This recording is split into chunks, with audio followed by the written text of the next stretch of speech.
quis a natureza favorecê-lo tanto que para onde quer que ele voltasse o pensamento, o intelecto e a mente, mostrava-se a divindade das coisas que fazia, a tal ponto que em perfeição, habilidade, vivacidade, qualidade, beleza e graça, ninguém foi igual a ele.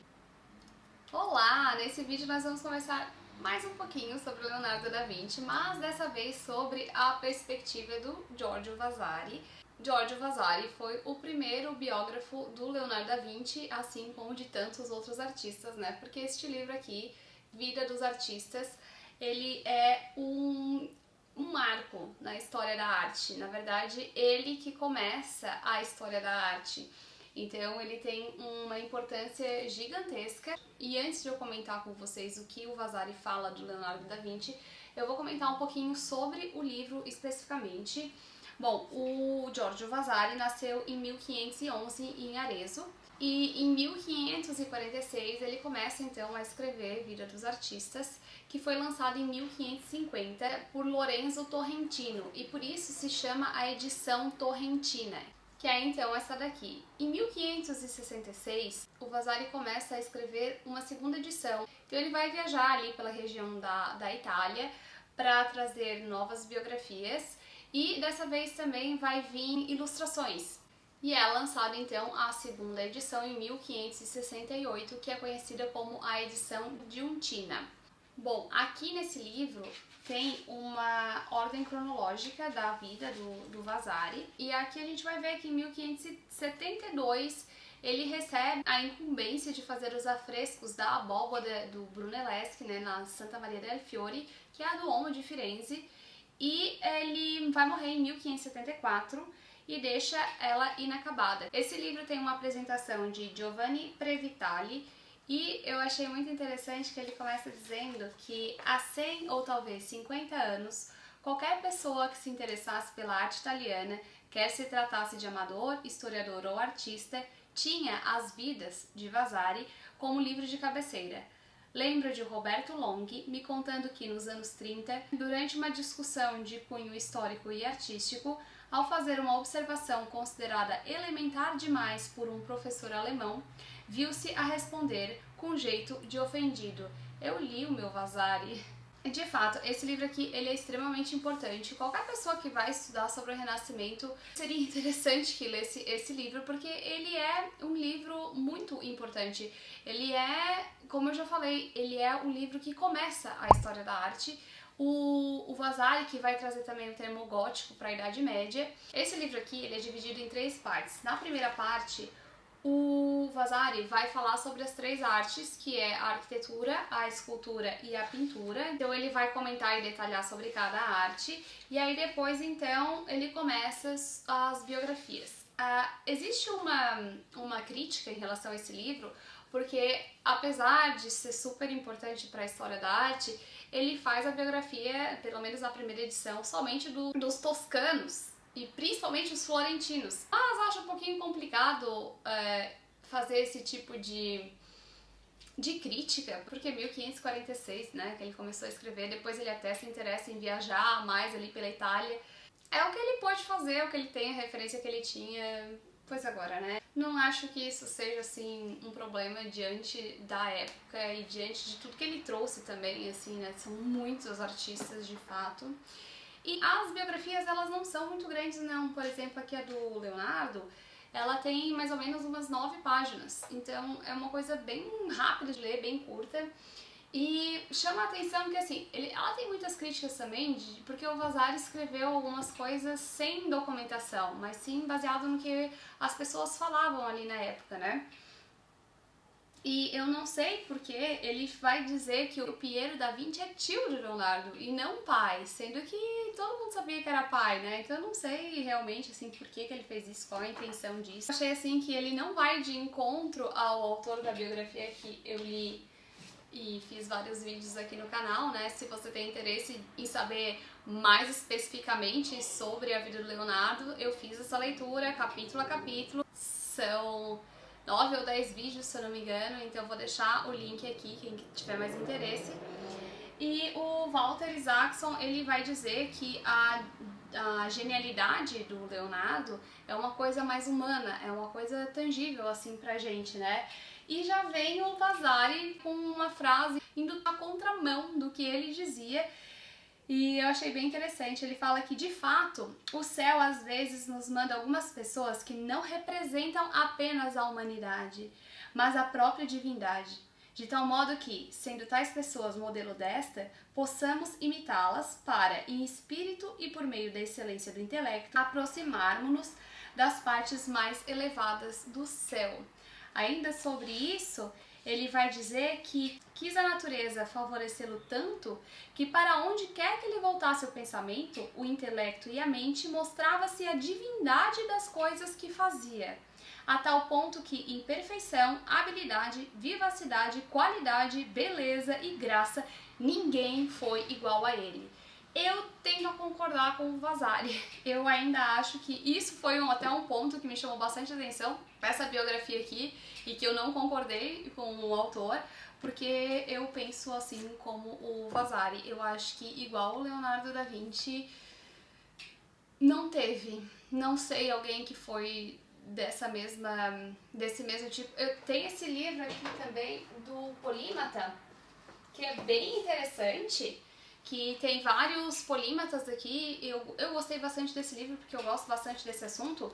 E apesar de que aqui o Peter Burke nos mostra várias pessoas com o mesmo estilo do Leonardo, né, que dominava e entendia muito de muitas coisas, não consegui ver ninguém assim que fosse estilo o Leonardo. Então, assim, até que me prove o contrário, sou fãzaça do Leonardo. E aqui ele vai comentar também do brilhantismo do Leonardo na arte da persuasão, e como ele tinha isso muito bem desenvolvido e que às vezes ele até convencia as pessoas de que algo que ele inventou iria dar certo, sendo que no final das contas a gente via que não deu certo coisa nenhuma. Mas ele era tão bom nessa parte de desenvoltura, de dialogar mesmo, né, e de conseguir convencer as pessoas de que vale a pena tentar experimentar o que ele estava fazendo, que ele conseguiu várias vezes isso com os seus mecenas. Ele não faz assim uma distinção certinha dos momentos. Ele faz uma biografia meio que tudo junto. Ele vai para Milão e depois ele volta e vai para Roma, mas ele não deixa assim tão claro de como isso vai. Realmente é uma biografia super condensada. E ele vai falando de momentos que o Vasari acha que vale a pena comentar, né? Tanto é que ele nem cita vários momentos interessantes aqui, mas ele pega os pontos que ele quer falar e acha necessário. Teve dois pontos que eu talvez possa estar equivocada, mas pelo que eu me lembre, ele fala aqui que ele era muito bom em geometria, que ali no livro ele vai dizer que justamente não era o forte do Leonardo. E outra questão é que mais no final, assim, ele vai dizer que o Leonardo, no final da vida, ele começou a se submeter aos dogmas católicos, porque ele passa a vida toda não se importando muito com os dogmas e o que a igreja ia dizer sobre o que ele pesquisava, o que ele fazia. Ele vivia a vida dele. E aí aqui o Vasari vai comentar sobre isso, coisa que aqui na outra biografia eu não me recordo de ter esse comentário. E não sei dizer se procede, porque o Vasari faz uma biografia um pouquinho controversa, nem tudo dá pra acreditar no que ele escreve aqui. Então é bom depois ir por um estudo mais detalhado de fato dos estudos que conseguiram fazer depois dessa época. Aqui ele também vai comentar essa questão de que o Leonardo abandonava demais as coisas. Ele vai comentar aqui que o Leonardo não exercia apenas uma profissão e que ele exercia diversas profissões, e que devido a este questionamento, essa curiosidade que ele tinha nata, né, sobre a parte do filosofar a vida, isso leva ele a estudar diversas coisas, desde propriedades das ervas até compreender o curso da Lua e a trajetória do Sol. Ele vai comentar sobre quando o Leonardo trabalhou com o Verrocchio, eles fizeram o batismo de Cristo juntos, e devido ao anjo de cada um, o Verrocchio não quis mais saber de pintar, porque viu que a obra do Leonardo era muito melhor. Ele ficou meio que inconformado e largou a pintura. Ele vai dizer que o Andrea del Verrocchio, nunca mais quis tocar nas cores, inconformado pelo fato de um menino saber mais que ele.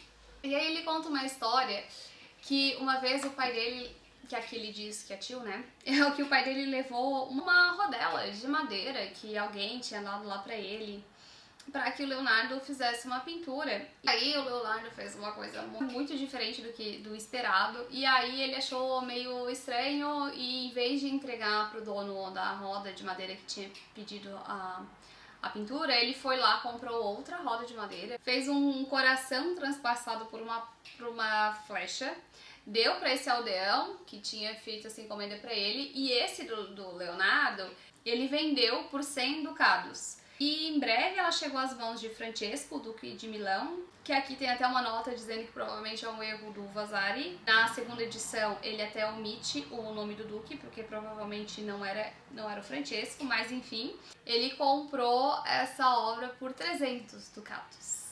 E aí ele vai comentar sobre as flores do Leonardo, as pinturas dele, que parece mais viva do que a própria flor viva. Vai contar de quando ele vai para Milão, por conta da música e a lira que ele fazia e tal, e que ele superou todos os músicos que ali tinham ido para tocar. Além disso, foi o melhor declamador de versos improvisados em seu tempo. E realmente é verdade, né? Leonardo foi impressionante. Sobre o Cenacolo, que é a última ceia, ele vai dizer que era coisa belíssima e maravilhosa, pôs muita majestade e beleza no semblante dos apóstolos, deixando de Cristo imperfeito, por achar que não conseguiria transmitir a divindade celeste exigida pela imagem de Cristo. E ele vai contar que o rei Luís XII tentou levar a obra para França. Ele chegou a recorrer a arquitetos para ver se ele conseguiria vigas e madeira para sustentar a obra para levar para França, e aí ele viu que realmente era totalmente inviável, né? Não era um quadro, era um mural, uma parede, e aí ele desistiu e deixou para lá. Vai comentar do cavalo aquele de bronze que ele ia fazer do pai do Ludovico Sforza, que é nessa mesma época da Última Ceia, que era tão grande que ele não conseguiu continuar. Mas é que na verdade depois a gente vai saber, né, que tiveram que usar o bronze para outras coisas, teve guerras e tal, e não deu pra utilizar para fazer o que ele tanto queria. Ele queria demais fazer aquela estátua equestre, mas infelizmente não deu. Mas ele vai comentar da Mona Lisa. Lembra que a gente já sabe, né, que o Walter Isaacson já comentou ali na outra biografia do Leonardo, que ele comenta sim que é a esposa do Giocondo, e que durante essa época os filhos dela não contestaram nada, né? Então fica bem provável mesmo que a Mona Lisa seja a esposa dele. E aí, então, ele vai dizer que no momento que ele estava escrevendo, a obra estava com o rei Francisco, em Fontainebleau. E fala que quem quiser ver até que ponto a arte consegue imitar a natureza, poderá compreendê-lo facilmente observando aquele semblante, pois nele estão reproduzidas todas as minúcias que é possível pintar com sutileza. Os olhos têm o brilho e a umidade que se costumavam ver nos seres vivos. E em torno deles percebe-se zonas lívidas e rosadas, assim como pelos, coisas que não é possível fazer sem muita sutileza. Aí aqui ele vai comentar os cílios, representados no modo como nascem na carne, ora mais densos, ora mais ralos, obedecendo ao giro dos poros, não poderiam ser mais naturais. E aí levanta aquela polêmica, que cílios se hoje ela não tem cílios, né? Mas aí mais pra frente teve os estudos com o infravermelho da obra, que nota-se que sim, nessa época bem provável ela tinha cílios e que pode ser que tenha sido removido no primeiro restauro dela. Sobre a boca, ele comenta que não parece ter sido feita de tinta, mas sim de carne. E de novo, ele vem com o divino, e ele diz que nesse retrato feito por Leonardo, há um sorriso tão agradável que mais parece coisa divina que humana, tão admirável por não ser diferente do natural. Aqui ele vai contar do mural lá do Palácio de la Signoria, que ele queria usar tinta óleo para printar a fresco, que não ia funcionar de novo. Ele fala que criou um composto que fez uma mistura tão grossa para colar na parede que à medida que a pintura avançava na referida sala, ela começou a escorrer de tal maneira que em breve ele precisou abandoná-la. Aqui ele vai falar de quando o Leonardo foi para Roma com o Giuliano de Medici. E ele vai contar uma coisa bem interessante, que enquanto ele estava lá, ele limpou assim a tripa de um carneiro. esvaziou bem, deixou lá a parte da pele e encheu de ar. E quando ele inflou as tripas, elas enchiam a sala, que era enorme, de tal modo que quem ali entrasse precisava ficar a um canto. Desse modo, ele mostrava que aquelas coisas transparentes e cheias de vento, que no início ocupava tão pouco espaço, depois tinham passado a ocupar muito espaço, equiparando-se à virtude. Olha que interessante a analogia que o Leonardo fez. Aqui ele vai contar também da frase do Papa Leão X, que o Walter já comenta também, né? Que ele começou a pesquisar e trabalhar no verniz para as obras, sendo que as obras em si, nada. E aí o Papa diz, né? Ai de mim, esse aí nunca vai fazer nada. E aí ele já vai aqui pro final da vida de Leonardo, quando ele fica doente, que ele vai comentar a questão de que então ele se volta aos dogmas católicos, voltou ao bom caminho e abraçou a fé cristã com muita emoção. E aí quando o rei sentou lá, né, no leito de morte de Leonardo, ele comenta que o Leonardo passou a falar de seu mal, que ele teria ofendido a Deus e aos homens do mundo por não ter exercido a arte como convinha.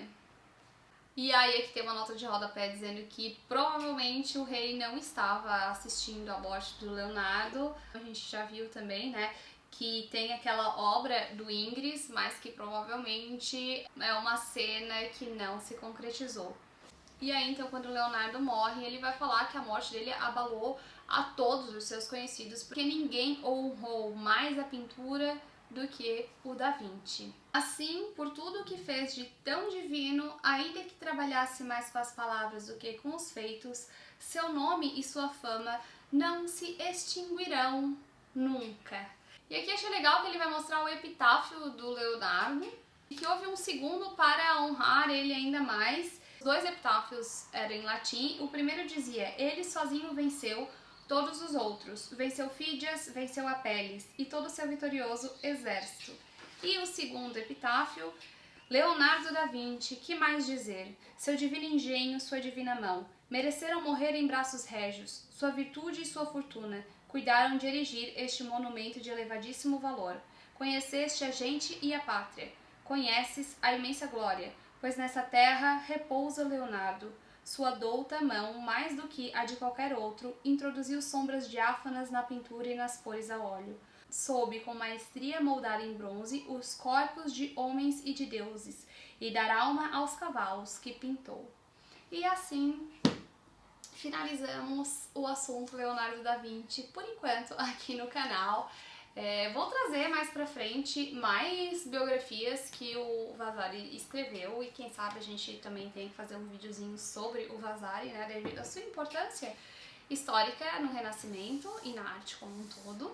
Por esse vídeo é isso. Se você gostou, deixa o seu like, ativa as notificações e a gente se vê nos próximos vídeos. Tchau!